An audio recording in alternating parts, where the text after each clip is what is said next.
Hello guys, നിങ്ങൾ തിക്കടി എന്ന് കേട്ടിട്ടുണ്ടോ?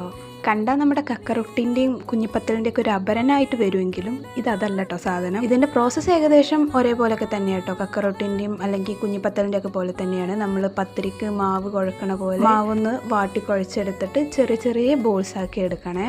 ഇത് പിന്നെ ഞങ്ങൾ 4 പേരും കൂടെ ആക്കിയതായതുകൊണ്ട് പല ഷേപ്പിലും പല കോലത്തിലും ഉണ്ടാവും. പിന്നെ നമുക്ക് വേണ്ടത് തേങ്ങാപ്പാലാണ്. നമ്മൾ തേങ്ങാപ്പാലിലാണ് കേട്ടോ ഇത് കുക്ക് ചെയ്തെടുക്കുന്നത്. 2ാം പാലാണ് നമ്മൾ ആദ്യം എടുക്കുന്നത്. അപ്പോൾ അതിന് വേണ്ടിയിട്ട് നമ്മൾ തേങ്ങയിൽ ജീരകവും മഞ്ഞൾപ്പൊടിയും ചെറുള്ളിയൊക്കെ ഇട്ടിട്ട് അരച്ചിട്ട് വേണം നമ്മൾ പാലെടുക്കാൻ വേണ്ടിയിട്ട്.